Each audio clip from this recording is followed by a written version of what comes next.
Good morning. The opening is likely to be cautious given the soft Asian markets. Stocks in the US managed modest gains while those in Europe did extremely well. A few key earnings are due today, but same may not have a market-wide impact. The Nifty is most likely to surpass 5,500 soon and could even head higher after that, but there is bound to be some pressure at higher levels. Largely, the risk exists on the external front, but locally, we too are facing high inflation and rising interest rates that tends to have a cascading effect on both households as well as corporates. Valuations do not appear to be as compelling as they seemed few months back, especially in the case of large caps. Quarter 1 results have missed expectations at an aggregate level, and therefore meaningful upgrades may take a while to materialize. But small cap and mid cap counters have been abuzz lately and may remain in the spotlight. PSU stocks, particularly those with lower public shareholdings, will be in action after the government said that listed state-run companies need not dilute equity to meet the 25% public float rule.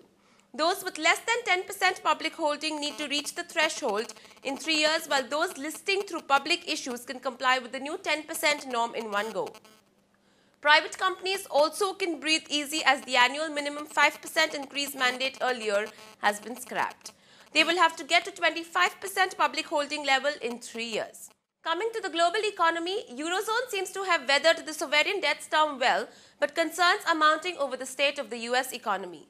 Naturally, all eyes are on today's FOMC meet. Speculation is rife that Bernanke and company may unleash another round of quantitative easing. Whether Fed policymakers oblige the market or not, only time will tell us now. Though the markets are welcome to such a move, it will only confirm that US has hit a soft patch, and that will not be good news for us again. We will also get an update on the Chinese economy later this week when a slew of economic reports are issued. Q2 GDP data on Eurozone is also due this week. Back home, the latest IIP data will be out on Thursday and monthly inflation figures on Monday. The results to be declared today are Amtech Auto, Den Networks, Educom, Great Offshore, Hanang Toys, Hindustan Motors, IVRCL Infra, Jaicorp, Nagarjuna Construction, Piramal Healthcare, Prime Focus, RCF, Rolta and Tata Motors. The other news for the day is the Union Ministry of Home Affairs has asked the DoT to direct service providers to stop the operation of all 3G mobile services across the country, particularly in Jammu and Kashmir, till the infrastructure to enable full tapping of lines is put in place. The government diluted the guidelines on public shareholding by lowering the minimum public float requirement for state-owned enterprises to 2% against 25% prescribed earlier. The RBI has told the government to empower a committee under the proposed Financial Stability and Development Council to handle all interregulatory issues and financial stability, to replace the High-Level Coordination Committee on Capital and Financial Markets, a forum for discussing and coordinating policy moves amongst the regulators.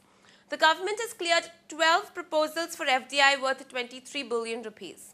Services exports dipped 8% to $93.7 billion in financial year 2010. Moving on to the recommendations, the derivative strategies are long sale August future in the range of rupees 199 to rupees 201 for a target price of rupees 209, and the stop loss is to be placed at rupees 194. And long India Cements August future in the range of rupees 110 to rupees 111 for a target price of rupees 120, and the stop loss is to be placed at rupees 105. The technical calls are a buy on Man Industries.